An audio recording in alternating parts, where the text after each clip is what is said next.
नमस्कार प्यारे साथियों, कैसे हैं आप सभी?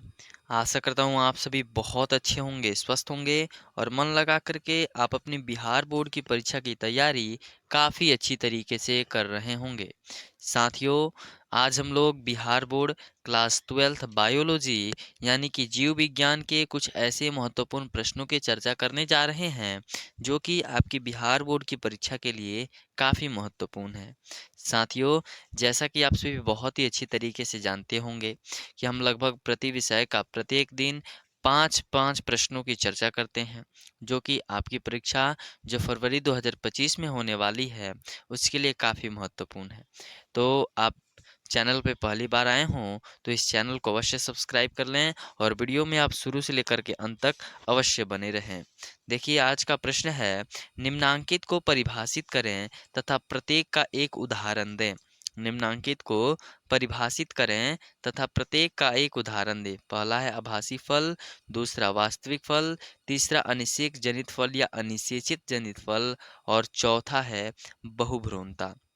तो सबसे पहले हम आभासी फल लिख करके डैश देंगे और लिखेंगे ऐसे फल जिनका निर्माण अंडाशय के अतिरिक्त पुष्प के अन्य भाग जैसे पुष्पासन, बाह्य दलपुंज तथा दलपुंज से होता है, उसे आभासी फल या मिथ्या फल, असत्य फल या कूट फल कहते हैं। आभासी फल को इतने नामों से जाना जाता है। अगर आपकी परीक्षा में आभासी फल से प्रश्न आ जाता है या मिथ्या फल आ जाता है, असत्य कुट फल, तो आप यही परिभाषा लिखिएगा।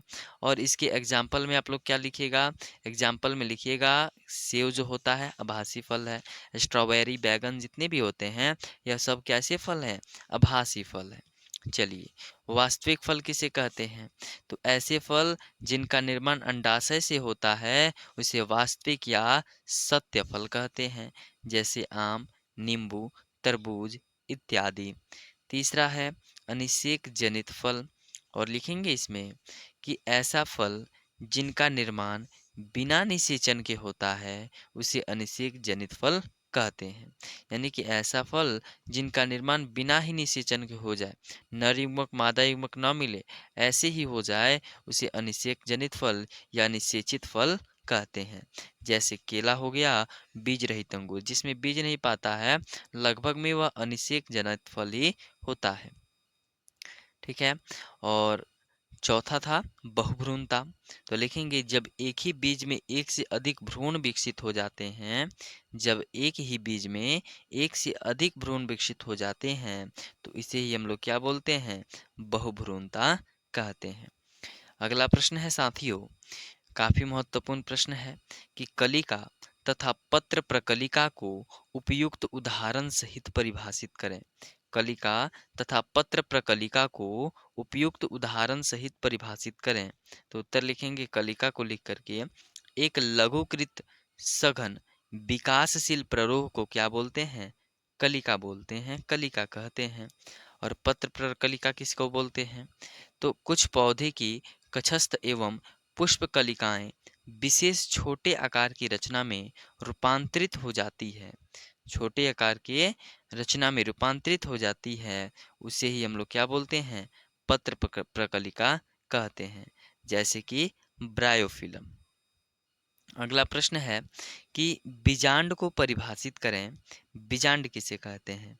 देखिए साथियों, हम बहुत ही कम समय में, आपका बहुत ही कम समय लेकर के आपको अत्यधिक प्रश्न कराने की चेष्टा करते हैं। तो आप इन सभी प्रश्नों को आप अपनी कॉपी में लिख करके अवश्य याद कर लीजिएगा। ठीक है, क्योंकि यह सारे प्रश्न आपकी परीक्षा के लिए काफ़ी महत्वपूर्ण है। बीजांड किसे कहते हैं? तो उत्तर लिखेंगे बीज वाले पौधे में बीजांड एक संरचना होती है। बीज वाले जितने पौधे होते हैं उसमें बीजांड एक संरचना होती है तथा यह अंडाशय के भीतरी दीवार में मौजूद होता है, जो कि अंडप या स्त्री केसर का क्या होता है? हिस्सा होता है। अगला प्रश्न है, और यह प्रश्न तो काफी महत्वपूर्ण है कि असंग जनन क्या है और इसका क्या महत्व है? लिखेंगे अलैंगिक जनन की एक सामान्य विधि।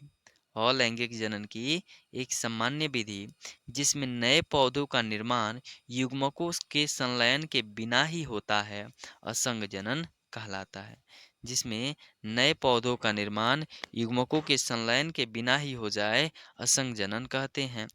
फिर पैराग्राफ चेंज करके लिखेंगे, असंग जनन में गुणसूत्रों का विसंयोजन या पुनः संयोजन नहीं होता है, अतः इसमें पौधों के लाभदायक गुणों को अनिश्चित समय तक सुरक्षित रखा जा सकता है। और आज आपका अंतिम प्रश्न है कि आरोपण किसे कहते हैं और यह क्रिया कब प्रारंभ होती है। तो इसका उत्तर लिखेंगे कि जाइगोट का गर्भाशय की दीवार से जुड़ना आरोपण कहलाता है। जाइगोट का गर्भाशय की दीवार से जुड़ना आरोपण कहलाता है। इस क्रिया के फलस्वरूप भ्रूण का निर्माण होता है। ठीक है, यानी कि जो जाइगोट है ना, वो गर्भाशय की दीवार से जाकर के जुड़ जाता है, उसी को हम लोग क्या बोलते हैं, तो उसी के फलस्वरूप भ्रूण का निर्माण होता है, और इस क्रिया को ही हम लोग आरोपण बोलते हैं।